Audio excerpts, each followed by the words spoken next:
Chapitre 258, combattre pour de vrai aujourd'hui. 1. Guilain et les chevaliers, se préparant à partir à la chasse, rencontrèrent un groupe particulier. Les chevaliers, voyant Doncart pour la première fois, partagèrent tous la même pensée. Dégoûtant. Est-ce que ce type se baigne au moins? Un roi, dis-tu? Plutôt le roi des mendiants. Doncart était d'une saleté indescriptible. Ses cheveux emmêlés et sa barbe emmêlée suffisaient à donner à n'importe qui l'impression d'être gras rien qu'en le regardant. Son corps entier était couvert de taches non identifiables. La puanteur était écrasante. C'était si mauvais que tout le monde à proximité recula instinctivement. Même ses propres subordonnés gardaient une certaine distance avec lui. Et pourtant, malgré son apparence répugnante, il y avait une chose chez lui qui rendait impossible de le rejeter complètement, ses yeux. Ses yeux ressemblaient à ceux d'un prédateur, assoiffé de sang sans fin. Il était clair au premier coup d'œil que cet homme avait depuis longtemps abandonné son humanité.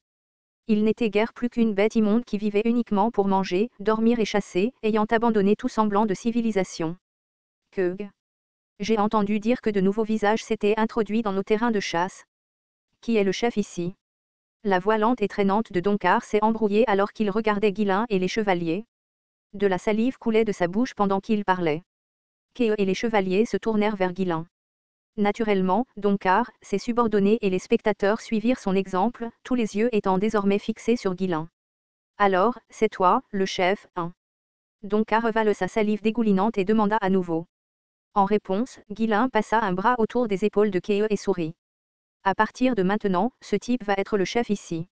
Keo se tourna vers Guilain avec surprise et demanda, est-ce que ça veut dire que je suis, le seigneur de Fenry maintenant? Ce n'est pas ça. Alors quel genre de patron? Eh bien, je reviendrai après avoir terminé ma formation, n'est-ce pas?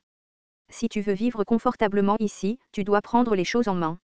Sinon, comment vas-tu garder ces gars dans le droit chemin et te faciliter la tâche? Keo hocha la tête. Sans seigneur autour, il était sans aucun doute le plus fort ici. C'était évident. Doncart regarda Keo avec amusement et commença à rire. Ré. Très bien. Alors j'ai une proposition pour toi. Keo, maintenant le patron par intérim, s'avança avec confiance. Quelle proposition? Vous semblez tous assez compétents. Pourquoi ne me rejoignez-vous pas? Je veillerai à ce que vous soyez bien traités. HM? Keo inclina la tête à cela puis se tourna vers Guilain. Que dois-je faire dans une situation comme celle-ci? C'est à toi de décider. Si je pars, peut-être que tu pourras t'entendre avec lui sous son commandement. Guilain rit en parlant, et Keo renifla, se retournant vers Doncart. Pourquoi ne me rejoins-tu pas plus tôt? Fais-le, et je te laisserai vivre. Les paroles confiantes de Keo firent éclater de rire tout le monde autour. Cela faisait longtemps que personne n'avait osé parler aussi insolemment à Doncart. Les nouveaux visages apportaient toujours du divertissement. C'était une vérité indéniable. Doncart sourit également en jetant un coup d'œil à Guilain et au chevalier. Mais ses yeux perçants brillaient dangereusement. Ils sont trop nombreux. Les abattre tous serait risqué. Ce n'était pas à cause d'une loi interdisant de tuer. De telles lois n'étaient qu'un spectacle, un prétexte. Le vrai problème était que ces gens n'étaient pas faciles à vaincre et leur nombre posait un défi. Bien qu'ils puissent probablement les anéantir, cela ne valait pas la peine de prendre le risque, surtout à l'approche de la saison des hordes de monstres. Si son groupe subissait des blessures ou des pertes, cela affaiblirait sa position et les rendrait vulnérables aux attaques des chasseurs rivaux. Mais les laisser seuls n'était pas non plus une option. Ceux qui détenaient le pouvoir ne pouvaient pas se permettre d'ignorer les défis à leur autorité. C'était ainsi que fonctionnaient les organisations. Doncart regarda Keo et parla. Réglons ça par un combat en tête-à-tête. Si je gagne, tu abandonnes l'auberge et tu quittes cet endroit. Si tu veux toujours chasser les monstres, trouve une autre forteresse. Ou tu peux partir maintenant si tu as peur. Ah. Un combat en tête-à-tête. Contre moi, le génie épéiste du royaume de Ritania. Personne ne l'avait jamais appelé comme ça. Doncart eut un sourire narquois. Ouais. Bien sûr, tu es interdit, alors faisons-le avec nos poings. Mais si tu meurs des coups, c'est ton problème. Ré. Ce bâtard ne fait que parler, hein. Keo, qui ne recule jamais devant la provocation, s'avança, visiblement irrité. Derrière lui, Guilain l'appela nonchalamment, et, tu peux le faire, n'est-ce pas? Fais juste ce que je t'ai appris. Regarde bien. Je vais écraser ce type ici même. Keo fit craquer son cou des deux côtés en souriant. Doncart répondit avec un léger sourire narquois, se rapprochant de lui. Bientôt, la foule s'écarta, créant un espace grand ouvert. Tout le monde bougea sans hésitation, de tels duels étaient courants ici, et ils semblaient tous habitués à cela. Au moment où l'espace se dégagea, Donkar lança un coup de poing soudain. Boum! Keo croisa rapidement les bras pour bloquer le coup. Une sensation d'engourdissement se répandit dans ses bras, et pour la première fois, une lueur de tension s'installa. Donkar continua de sourire sournoisement, ses lèvres se retroussant vers le haut. Pas mal? Voyons comment tu gères un peu plus de force. Boum! Boum! Les coups de poing de Donkar devinrent plus rapides alors qu'il canalisait son mana. Malgré son apparence sale, son habileté était indéniable. J.U.H. Keo fut surpris. La force de Donkar dépassait de loin ses attentes. C'est quoi ce bordel? Ce type est fort? Keo avait combattu de nombreux chevaliers au cours des guerres auxquelles il avait participé. Il était bien conscient qu'il était l'un des chevaliers les plus forts du Nord. Grâce aux enseignements de Guilin, ses compétences s'étaient encore améliorées, au point qu'il pensait qu'aucun chevalier ordinaire ne pouvait rivaliser avec lui. Mais au fur et à mesure que le combat se prolongeait, Keo se retrouva repoussé. Bon sang! Ce bâtard ne plaisante pas. Les coups de poing de Donkar étaient imprévisibles, leurs schémas erratiques et difficiles à déchiffrer. Même Keo, qui se targuait de s'adapter à des attaques non conventionnelles, était impressionné. Il était clair que Donkar n'était pas appelé roi dans ce pays hostile sans raison. Reste calme. Je dois rester calme. Cependant, malgré ses pensées, les mouvements de Keo devenaient de plus en plus désorganisés. Guilin lui avait enseigné les bases et même l'escrime avancée, aidant Keo à surmonter ses limitations précédentes. Mais maîtriser des techniques de si haut niveau en si peu de temps était irréaliste. Des compétences qui prenaient des années à intérioriser ne pouvaient pas être perfectionnées en quelques semaines. Depuis la ligne de touche, Guilin claqua la langue en observant la performance de Keo. Tisc, tisc. C'est toujours pareil avec lui, l'impatience est son plus gros défaut. Changer de nature était difficile, surtout quand c'était quelque chose d'enraciné par d'innombrables combats à mort. Au fur et à mesure que le combat avançait, Keo revint à ses anciennes habitudes, visant désespérément les points vitaux pour tenter de terminer les choses rapidement. Ses mouvements devinrent plus bâclés, et il retomba sur les techniques et les habitudes qui lui avaient toujours semblé les plus naturelles. Merde! Keo serra involontairement les dents, son visage se tordant de frustration. Au début, quelques-uns de ses coups avaient touché. Mais maintenant, il commençait à rater complètement. Pendant ce temps, l'expression de Donkar devenait de plus en plus détendue. Réré?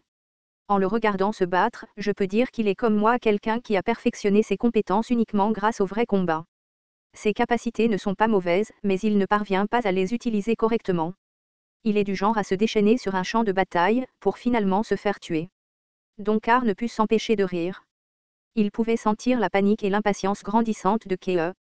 Donkar avait survécu à d'innombrables batailles dans cet endroit, perfectionnant ses techniques uniques grâce à sa pure expérience. Entre son âge et la richesse des connaissances en matière de combat qu'il avait accumulées, il était naturellement supérieur à Keo à tous égards. En substance, Donkar était une version plus raffinée et plus expérimentée de Keo. Maintenant pleinement en contrôle, Donkar bloquait calmement les attaques de Keo tout en contrant avec précision.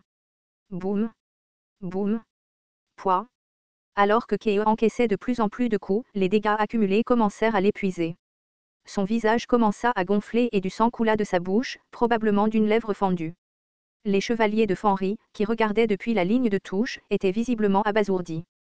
Keo était considéré comme l'un des guerriers les plus forts du territoire, mais Donkar prenait clairement le dessus. Cet endroit n'est vraiment pas à sous-estimer. Ces gars ont passé des années à combattre des monstres. Bien sûr, ils ne se laisseraient pas faire. Étions-nous juste des grenouilles dans un puits depuis le début? En voyant leur combattant le plus fort se faire battre, les chevaliers ne purent s'empêcher de se sentir nerveux. La confiance qu'il avait gagnée en maîtrisant initialement les chasseurs s'évapora rapidement. Les spectateurs, sentant le changement d'élan, commencèrent à se moquer de Keo et à applaudir Donkar. Ah ah ah! Voilà ce qui arrive quand on se surestime. Combattre des monstres, c'était plus facile, hein? Et, rouquin, tu as plus lutté. Tu as commencé fort, alors que s'est-il passé? Donkar est vraiment quelque chose d'autre. Pas étonnant qu'on l'appelle le roi d'Ironcliff. Attraper plus d'un millier de monstres, ce n'est pas juste pour le spectacle. Bien que de nombreux chasseurs n'aimaient pas Donkar, ils comptaient toujours sur lui. Après tout, il avait tué plus de monstres que quiconque dans la région. De plus, le groupe de Guilin, qui était soudainement apparu et avait perturbé les terrains de chasse, n'était pas vraiment apprécié des chasseurs. Keo, sentant le changement d'atmosphère, devint encore plus en colère. Merde. Merde. Merde. Keo sentit comme si une rage ardente jaillissait du plus profond de sa poitrine. Il ne pouvait pas supporter cette humiliation. Si le vieil homme était là, cela ne se produirait pas. Gillian était un homme de fer. Robuste, mais avec un noyau immense et inébranlable sous son extérieur. Peu importe la force de Donkar, Gillian se serait battue calmement et stratégiquement. Non, Gillian aurait transformé Donkar en bouillie sanglante depuis longtemps. La pensée des capacités de Gillian les rendait d'autant plus réelles. Mais Keo ne pouvait jamais l'accepter. Je suis plus fort que le vieil homme. Peu importe combien il essayait de se calmer, son esprit refusait de se calmer. Sa colère débordait. Ouah. Ouah. Ouah. Maintenant, chaque coup qu'il lançait manquait. Donkar, comme s'il jouait avec Keo, esquivait légèrement tout en délivrant des contre-coups rapides. Tac. Le coup de représailles de Donkar frappa Keo à la mâchoire, l'envoyant s'étaler en arrière. Le coup n'était même pas particulièrement fort, on avait plutôt l'impression qu'on se jouait de lui. Keo, accablé par l'humiliation, se releva d'un bond, mais les spectateurs se moquèrent plus fort qu'avant. Ah ah ah. Ce type est tellement faible. Il est venu ici en faisant le dur avec des compétences comme ça. Regardez-le se relever juste à cause de sa fierté. Et, faites un effort. Donkar n'a même pas encore utilisé son coup de grâce. Keo lança un regard noir à la foule moqueuse et cria, « Tais-toi, bande de salauds. Une fois que Jean aurait fini avec ce type, je vous tuerai tous aussi. » Son explosion, remplie de frustration, ne fit qu'empirer les choses. La foule rit encore plus fort. Merde. Keo ignora les railleries et se jeta à nouveau sur Donkar, incapable de supporter le regard moqueur dans les yeux de son adversaire. Je suis le plus fort? Espèce de salaud. Ouais, bien sûr. Les mouvements de Keo étaient trop grands et exagérés. Donkar esquiva facilement et contra avec un autre coup de poing. Boum. Arg.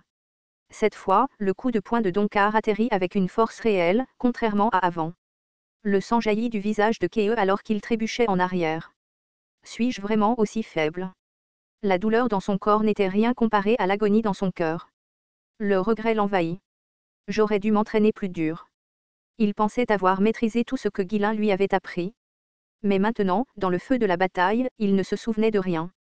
Tout ce qu'il pouvait faire, c'était de s'appuyer sur les techniques grossières et chaotiques qu'il avait apprises dans le passé. Suis-je seulement fort contre des adversaires plus faibles? Lorsqu'il avait combattu les chevaliers du comte Cabaldi, les enseignements de Guilin l'avaient aidé à remporter des victoires faciles. Mais en y repensant, c'était seulement parce qu'il y avait un écart notable de compétences entre eux. Cet écart lui avait donné la confiance et l'espace nécessaires pour utiliser ce qu'il avait appris. Maintenant, face à un adversaire plus expérimenté, il se retrouva incapable de se souvenir ou d'appliquer quoi que ce soit qu'on lui avait appris. C'est toujours comme ça avec moi. Il aurait dû s'entraîner correctement plutôt qu'à moitié. Au lieu de cela, il avait appris les bases et était devenu complaisant. Il s'était trop ennuyé pour supporter la monotonie de l'entraînement quotidien. Ces petites lacunes dans sa discipline s'étaient accumulées, menant à ce moment. Le Seigneur avait raison. Il était le genre d'homme qui n'agissait que lorsqu'il était forcé dans une situation. C'est pourquoi Guilin lui avait dit de se battre dans des combats de vie ou de mort pour améliorer ses compétences. Sinon, il ne se serait jamais entraîné de manière cohérente tout seul. C'est grâce à un peu de talent et de chance qu'il était arrivé jusqu'ici. Sa détermination ardente ne se montrait que dans le feu de la bataille, comme un chien enragé. Mais quand il s'agissait d'efforts, il manquait de cette même détermination implacable. Cette humiliation était, d'une certaine manière, une conséquence naturelle. Et cela ne faisait qu'aggraver son dégoût de soi. Alors que Keo titubait, Donkar s'approcha de lui. Il est temps de mourir, salaud. Donkar sourit, exposant ses dents jaunies, et balança son poing avec force. À ce moment-là, la voix de Guilin résonna dans les oreilles de Keo. Avance à droite. Le corps de Keo réagit instantanément à l'ordre de Guilin. C'était le résultat de son entraînement spécial. Swoosh. Le coup de poing de Donkar manqua sa cible. Saisissant l'ouverture, Keo enfonça son poing dans le flanc de Donkar. Boum. J.U.H.